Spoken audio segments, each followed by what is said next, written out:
नमस्कार, आप देख रहे हैं नमस्ते बिहार। मैं हूं रुचिका राज आपके साथ। बुलेटिन की शुरुआत करेंगे। महाकुंभ में आज माघ पूर्णिमा का महास्नान जारी है। महाकुंभ में श्रद्धालुओं की भीड़ उमड़ पड़ी है और ऐसे में सरकार और प्रशासन दोनों ने सब कुछ कुशल मंगल तरीके से कराने के लिए पूरी इंतजाम कर लिए हैं। आज माघ पूर्णिमा पर 2 करोड़ लोगों के स्नान का अनुमान है। ऐसे में तैयारी भी उसी हिसाब से पूरी की गई है। माघ पूर्णिमा पर स्नान के वक्त योगी सरकार संगम पर श्रद्धालुओं पर हेलीकॉप्टर से फूल बरसाएंगे और माना ये भी जा रहा है कि माघ पूर्णिमा के दिन संगम तट पर स्नान करने से कई जन्मों के पाप धुल जाते हैं और इसीलिए श्रद्धालुओं की भारी भीड़ महाकुंभ में उमड़ पड़ी है। और ऐसे में ये भी कहा जाता है कि माघ पूर्णिमा पर देवी देवता भी पवित्र स्नान करते हैं।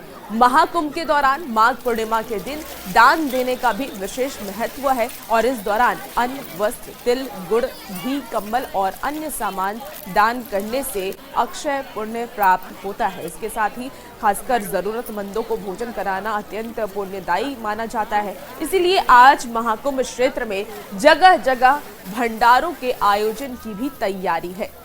और ये 3 तस्वीरों के जरिए आप समझ सकते हैं कि आज माघ पूर्णिमा को लेकर के कितनी चुस्त तैयारी की गई है, पुख्ता इंतजाम किए गए हैं। श्रद्धालुओं को कोई दिक्कत ना हो, इसके लिए योगी सरकार हेलीकॉप्टर से भी निगरानी करेगी, साथ ही सीसीटीवी कैमरे भी लगाए गए। ललितपुर यूपी हाँ हो गया। बहुत अच्छी हाँ नहीं बहुत अच्छी व्यवस्था है। सागर जिला से क्या नाम है आपका? चाली राजा। हाँ बहुत अच्छा, मोदी जी ने बहुत अच्छा किया, बहुत अच्छा लगा है। स्नान अच्छे आराम से हो रहे, अच्छी व्यवस्था है, कोई बात की वो नहीं है। भैया मेरा नाम है राजपाल सिंह मेलवारा, ललितपुर से हूँ मैं।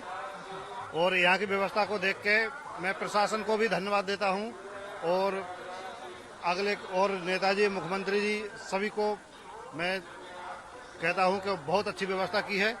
और माघी पूर्णिमा है, उसके लिए खासतौर पे आए थे। हाँ बहुत अच्छा है।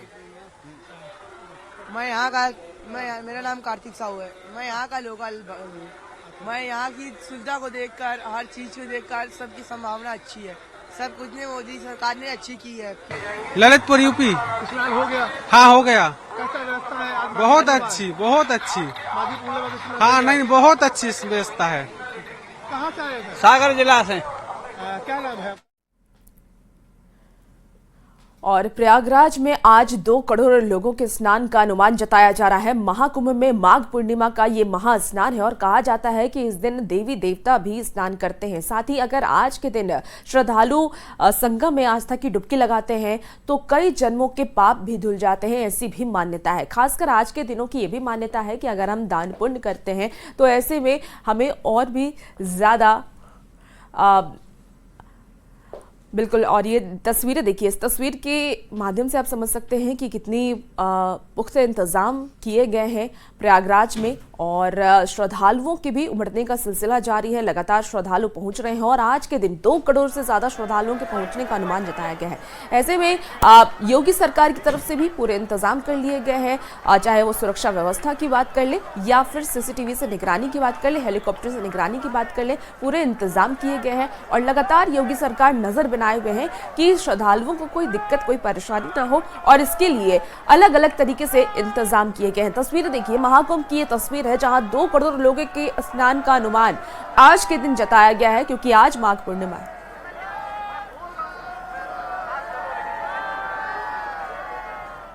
प्रयागराज महाकुंभ में मंगलवार को रिलायंस इंडस्ट्रीज लिमिटेड के चेयरमैन मुकेश अंबानी भी परिवार के साथ पहुंचे। परिवार के 11 सदस्यों के साथ महाकुंभ पहुंचे और संगम स्नान किया। इस दौरान परिवार के सदस्यों ने गंगा पूजन भी किया और कई कार्यक्रमों में हिस्सा लिया।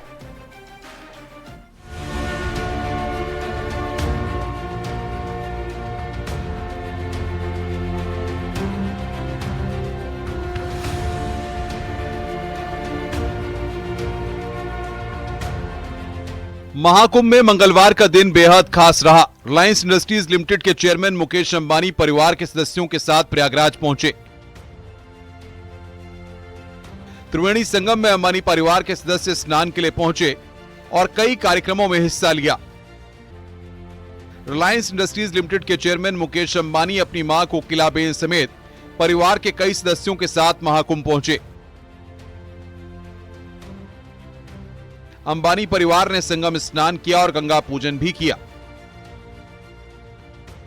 आरआईएल चेयरमैन मुकेश अंबानी, बहनें नीनाबेन और दीप्तिबेन, बेटे आकाश अंबानी, बहू श्लोका, आकाश अंबानी के बच्चे पृथ्वी और वेदा, अनंत अंबानी और उनकी पत्नी राधिका मर्चेंट, मुकेश अंबानी की सास पूर्णिमा दलाल, नीता अंबानी की बहन ममता दलाल।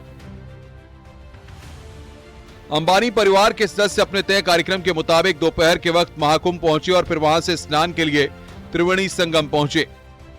विधि विधान के साथ परिवार के लोगों ने पहले अलग अलग स्नान किया और फिर एक साथ डुबकी लगाई।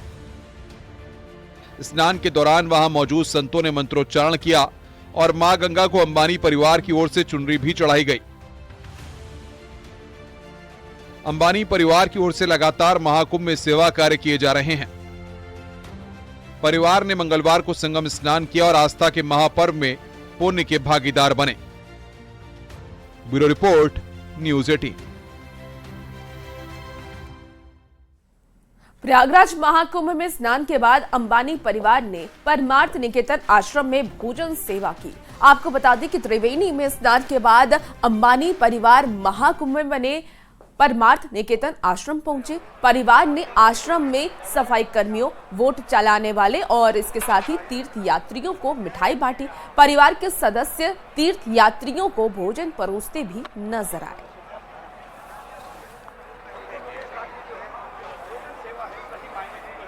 और प्रयागराज से ये दो तस्वीरें आपको दिखा रहे हैं, जहां एक तस्वीर में मुकेश अंबानी जो श्रद्धालु वहां पहुंचे हुए हैं उसे भोजन परोसते नजर आ रहे हैं, और दूसरी तस्वीर में आप अनंत अंबानी को देख पा रहे हैं जहां वो भी श्रद्धालुओं को भोजन परोसते नजर आ रहे हैं। अंबानी फैमिली महाकुंभ में आई और यहाँ पर संगम में स्नान किया। हमारे साथ अनंत अंबानी जी। अनंत जी, आप बात करते हैं मीडिया को और आज आप महाकुंभ में आए, कैसा लगा यहाँ पर आकर, क्या अनुभूति हुई? बहुत अच्छा लगा और जी, स्नान करके मुझे बहुत खुशी हुई, बहुत शांति मिली। परिवार के साथ गंगा पूजन किया, क्या कामना की है सर?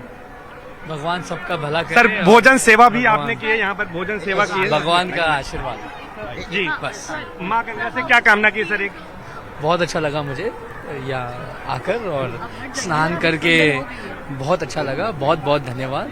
और बस भगवान से प्रार्थना करता हूँ कि सब जगह सुख और संपत्ति रहे। तो सुख और संपत्ति की कामना यहाँ पर की है, यहाँ पर, और इन्होंने जो है यहाँ पर कामना की है और इसके साथ साथ गंगा स्नान किया है, पूजा अर्चना की है। और यहाँ पर पूरे परिवार के साथ अंबानी फैमिली, मुकेश अंबानी जी पहुंचे थे और यहाँ पर अनंत अंबानी ने बातचीत की है। यहाँ पर सबसे पहले संगम स्नान किया उन्होंने, उसके बाद वहाँ पर गंगा पूजन किया, उसके बाद आकर यहाँ पर यज्ञ हवन किया और यज्ञ हवन करने के बाद यहाँ पर पहुंचे और यहाँ पर भोजन सेवा भी की। और महाकुंभ में रिलायंस फाउंडेशन की ओर से वैसे भी भोजन सेवा की जा रही है और उसी के तहत उन्होंने यहाँ पर सबके सुख और समृद्धि की कामना की है। ऐसे ही बात उन्होंने न्यूज़ 18 से एक्सक्लूसिव बातचीत में कही है। कैमरा पर्सन जगदीश सुप्रेती के साथ सर्वेश दुबे, न्यूज़ 18 प्रयागराज। और ये पांच तस्वीरें देखिए जब अंबानी परिवार प्रयागराज पहुंचे और प्रयागराज में उन्होंने संगम स्नान में डुबकी लगाई, संगम स्नान किया, आस्था की डुबकी लगाई और इसके साथ ही पूजा अर्चना भी उन्होंने किया है और इसके साथ दान पुण्य भी करते नजर आए हैं। फिलहाल ये 5 तस्वीरें आपकी टीवी स्क्रीन पर जब संगम में आस्था की डुबकी लगाते हुए अनंत परिवार और अंबानी परिवार नजर आ रहे हैं। अंबानी की बात कर लें तो मुकेश अंबानी, उनके साथ नीता अंबानी और उनके तमाम जो परिवार के लोग हैं वो भी नजर आ रहे हैं। और पवित्र स्नान के बाद उन्होंने पूजा अर्चना भी की है, मां गंगा को चुनरी भी चढ़ाई और संगम में सनातनी रंग में नजर आए हैं। माघी पूर्णिमा पर अमृत स्नान के लिए कटिहार जंक्शन पर सीमांचल एक्सप्रेस से बेकाबू भीड़ की कुछ ऐसी ही तस्वीर सामने आई है। दरअसल सीमांचल एक्सप्रेस नेपाल बॉर्डर से सटे जोगबनी स्टेशन से शुरू होकर प्रयागराज स्टेशन होते हुए दिल्ली तक की दूरी तय करती है। ऐसे में इस ट्रेन में प्रयागराज जाने के लिए बड़ी संख्या में नेपाल के यात्री भी होते हैं। हालांकि भीड़ को देखते हुए कटिहार रेल प्रशासन ने अपनी तरफ से व्यवस्था मजबूत रखी है। कि हमें जैसे पता चला कि एक पावन मौका है स्नान लेने का, तो भीड़ का आने का अंदेशा था, तो हम लोगों ने जगह जगह आरपीएफ और जीआरपी की मदद ली है और इनको जैसे चढ़वा रहे हैं ट्रेन में ठीक से। अच्छा सर, कुछ जेन्युइन जो बोनाफाइड कस्टमर वो छूट गए, नहीं चढ़ पाए? नहीं, उसके लिए हम लोगों ने तैयारी की है कि कॉमर्शियल ब्रांच से पहले ही ले लिया, अगर कोई जेन्युइन कस्टमर है और उसको जरूर चढ़ाया जाएगा। प्रयागराज महाकुंभ में आस्था का जनसैलाब उमड़ पड़ा है और उससे लगभग 650 किलोमीटर दूर ये कटिहार जंक्शन का नज़ारा है। ये सीमांचल एक्सप्रेस है, आप देख सकते हैं लोग खचाखच भरे हुए हैं और ये रिजर्वेशन बॉगी है और इस बॉगी में चढ़ने को लेकर लोग जद्दोजहद कर रहे हैं। कुल मिलाकर लोग आस्था की डुबकी लगाना चाहते हैं और इसको लेकर इस तरह का नज़ारा कटिहार जंक्शन का है। हालांकि इसको लेकर जो रेल पुलिस और रेल प्रशासन तमाम व्यवस्था किया है, लेकिन यह व्यवस्था नाकाफी है क्योंकि हर किसी को महाकुंभ में आस्था की डुबकी लगाना है। और ये सीमांचल एक्सप्रेस की अगर बात करें, ये ट्रेन नेपाल के सीमा जोगबनी से सटा हुआ है और वहाँ से ही लगातार भीड़ चल रहा है और इसको लेकर सुबह से ही रेलवे प्रशासन की तरफ से कई दौर की मीटिंग हुआ था, जिसके बाद भी नज़ारा इसी तरह का है। कई ऐसे यात्री है जिनको कल भी ट्रेन का रिजर्वेशन रहने के बावजूद जगह नहीं मिला था और अब भी आज भी कुछ नज़ारा इसी तरह का है। हालांकि रेल पुलिस के जो अधिकारी है वो जद्दोजहद करते नजर आ रहे हैं, लेकिन लोग समझने के लिए तैयार नहीं है। हर किसी को महाकुंभ में आस्था की डुबकी लगाना है। ऐसे में वैसे यात्री काफ़ी परेशान हैं जिसे अन्य काम के लिए भी आगे का सफ़र तय करना है। सुब्रत, न्यूज़ 18 कटिहार।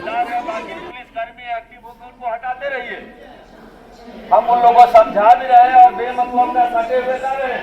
जिनका रिजर्वेशन है उनको हम लोग देखेंगे, जिनका रिजर्वेशन नहीं है वो कृपया प्रयास।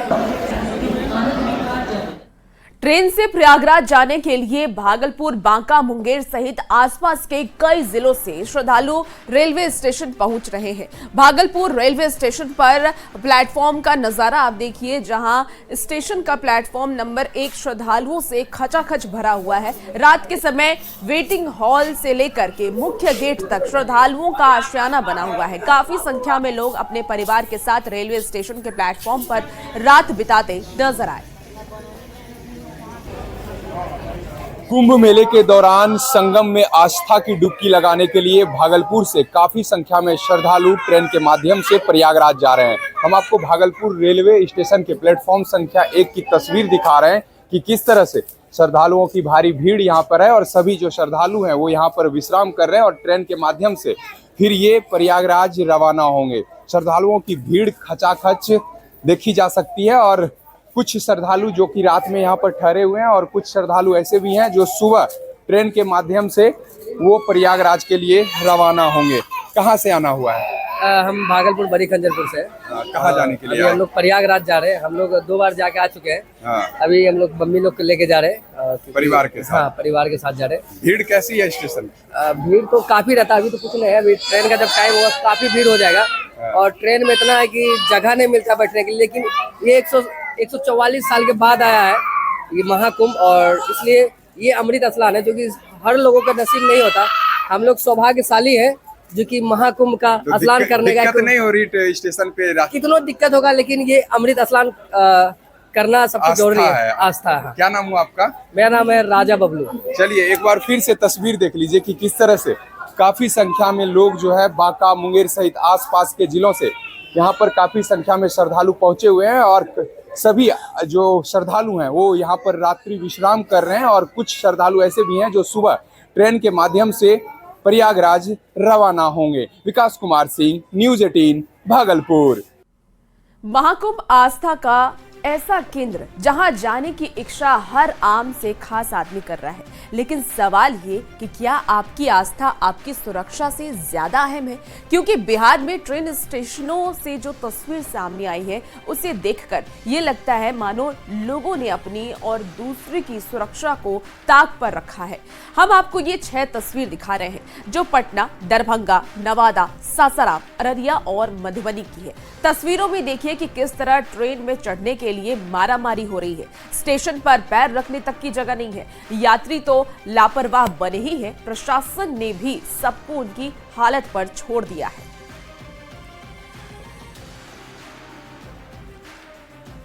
और ट्रेन स्टेशन पर इस तरह की लापरवाही करना, ट्रेन या स्टेशन पर धक्का मुक्की करना न सिर्फ आपकी बल्कि औरों की भी सुरक्षा को खतरे में डालता है। इसलिए न्यूज़ 18 ये अपील करता है कि कहीं भी जाएं अपने और दूसरे की सुरक्षा का ख्याल रखें। और माघी पूर्णिमा को लेकर के बाढ़ में उत्तर नारायण गंगा घाट पर श्रद्धालुओं के स्नान को लेकर के भारी भीड़ उमड़ी हुई है। आपको बता दें कि उमानाथ घाट हो या फिर अकलनाथ घाट, सभी जगहों पर शेखपुरा, नालंदा, नवादा सहित कई जिलों के लोग गंगा में डुबकी लगाने के लिए पहुंचे हैं। भीड़ को नियंत्रण में करने के लिए जगह जगह पुलिस की तैनाती की गई है। एसडीएम और एसपी ने सभी जगहों पर पूरी निगरानी रखी है। श्रद्धालु गंगा में डुबकी लगाने के बाद बाबा उमानाथ की पूजा अर्चना कर रहे हैं।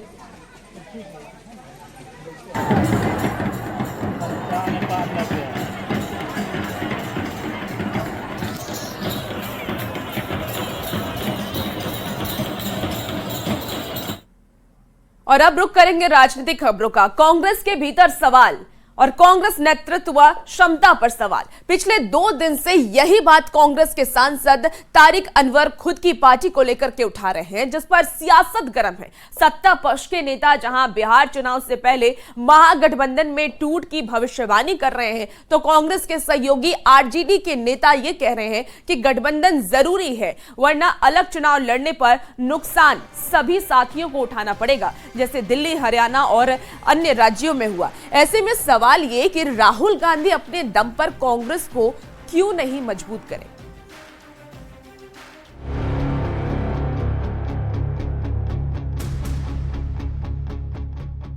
दिल्ली चुनाव में कांग्रेस की करारी हार के बाद कांग्रेस के भीतर घमासान छिड़ गया है। तारिक अनवर अपनी ही पार्टी नेतृत्व पर सवाल उठा रहे हैं, जिस पर बीजेपी तंज कस रही है। पूर्व केंद्रीय मंत्री मुख्तार अब्बास नकवी कहते हैं कि कांग्रेस के सहयोगी भी समझ गए हैं कि वो खुद तो डूबेगी ही, साथ ही सहयोगियों को भी डुबो देगी। खुद तो जो है वो तबाह हो रही है, जो उसके साथ है उनको भी जो है वो तबाही के रास्ते पे ले जा रही है। इसलिए सभी लोग उनके जो साथ भी थे वो भी समझ गए हैं कि कांग्रेस के साथ जो है वो जो है वो खुद तो डूबेगी, सनम सबको भी ले डूबेगी।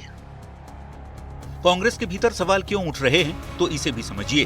पिछले कई चुनाव में कांग्रेस का प्रदर्शन बेहद खराब रहा है। संगठन में नेताओं के बीच तालमेल, ठोस रणनीति का अभाव दिख रहा है। राहुल गांधी के नेतृत्व और उनकी नीतियों को लेकर भी संगठन में कई बार सवाल उठते रहे हैं। बिहार में आरजेडी के साथ रहते हुए दोनों दलों के बीच कई बार खींचतान देखने को मिली है। तभी जेडीयू के मुख्य प्रवक्ता और एमएलसी नीरज कुमार कह रहे हैं कि इंडी गठबंधन का अब कोई वजूद नहीं है।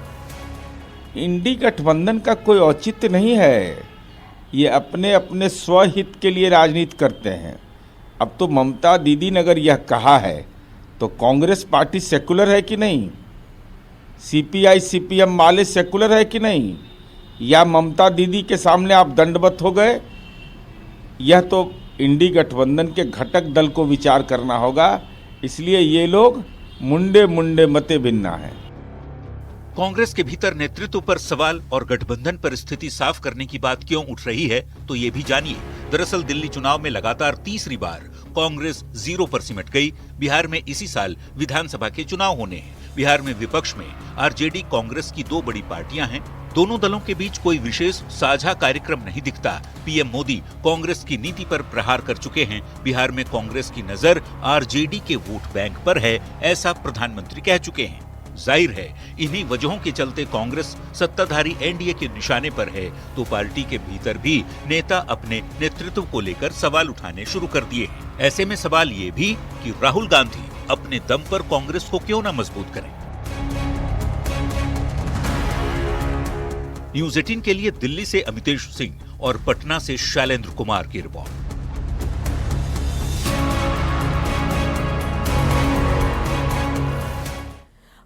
महागठबंधन की सहयोगी कांग्रेस के भीतर जारी खींचातान ने चुनावी साल वाले बिहार की सियासत को बेहद ही गर्म कर दिया है। सत्ताधारी एनडीए के नेता तो यहां तक दावा कर रहे हैं कि चुनाव से पहले महागठबंधन ही बिखर जाएगा, तो वहीं कांग्रेस के सहयोगी दल आरजेडी के नेता ये कह रहे हैं कि कांग्रेस के भीतर सवाल उठना पार्टी का अंदरूनी मामला है, पर बिहार में यदि कांग्रेस अलग लड़ी तो इससे आरजेडी के साथ ही वाम दलों को भी दूसरे राज्यों की तरह नुकसान पहुंचेगा। विपक्ष में महागठबंधन साथ है कि नहीं है, ये वो खुद पहले तय कर ले कि कौन साथ है कौन नहीं साथ है। आने वाले समय पे आप देखिएगा जो विपक्ष के 3-4 घटक दल आपको दिख रहे हैं, एक आध घटक दल तो एनडीए के साथ आ जाएंगे और बाकी जो घटक दल है उसमें आपसी फुटअव्वल जो है वो आने वाले 2 महीने में शुरू हो जाएगा। बिहार का जहां तक सवाल है, मैं इतना जरूर कहना चाहूंगा कि मिलकर लड़े तब भी सफाया होगा। अगर अलग अलग ये लड़ते हैं तो एक एक सीट बचाने में जो कड़ी मशक्कत इन्हें करनी पड़ेगी उसका इन्हें एहसास भी नहीं है। निश्चित तौर पे महागठबंधन को नुकसान होगा। इसमें केवल अकेले कांग्रेस या वामपंथी पार्टी या राष्ट्रीय जनता दल का सवाल नहीं है। वोटों का बंटवारा से भारतीय जनता पार्टी को फायदा होगा। ये कहीं भी पूरे देश में जो परिणाम आए हैं उसे तो दिखाई ही हर जगह। एक तरफ बिहार में राहुल गांधी पर सवाल उठ रहे हैं तो दूसरी ओर राहुल गांधी झारखंड आने वाले हैं। राहुल गांधी के लिए झारखंड में एक विशाल जनसभा का आयोजन कांग्रेस पार्टी करने जा रही है और इस बड़े कार्यक्रम को लेकर के झारखंड कांग्रेस इकाई आलाकमान को न्योता तक दे दिया गया है। ये रिपोर्ट देखिए।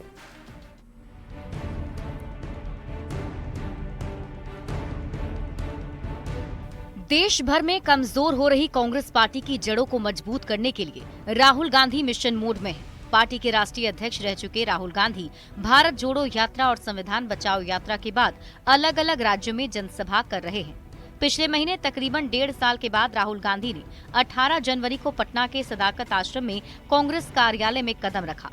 तब से ये चर्चा तेज हो गई कि राहुल गांधी सहयोगियों की बैसाखी छोड़कर अपने दम पर कांग्रेस को खड़ा करने में लगे हैं।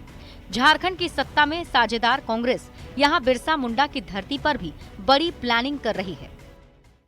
सत्र समाप्ति के बाद सुविधा अनुसार आप समय दें, झारखंड में हम लोग विशाल कार्यक्रम करेंगे, आप उसको संबोधित करेंगे। झारखंड में कांग्रेस पार्टी एक विशाल जनसभा करने वाली है। पार्टी की प्रदेश इकाई ने इसकी रूपरेखा पहले से तैयार कर रखी है।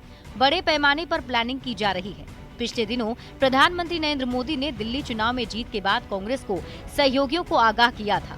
पीएम ने कहा था कि कांग्रेस पार्टी परजीवी हो गई है, अपने सहयोगियों के वोट बैंक में ही सेंधमारी कर रही है। बड़ा सवाल है कि क्या झारखंड में भी कांग्रेस कुछ ऐसा ही प्लान कर रही है? क्यों प्रदेश अध्यक्ष केशव महतो कमलेश बाकायदा दिल्ली में पार्टी आलाकमान से मुलाकात कर न्योता तक दे आए हैं? माननीय राष्ट्रीय अध्यक्ष श्री मल्लिकार्जुन खड़गे जी और हमारे लोकसभा में विपक्ष के नेता माननीय श्री राहुल जी को पत्र देकर अनुरोध किया है। तो फिलहाल रुकेंगे एक छोटे से ब्रेक के लिए, जल्द हाजिर होते हैं।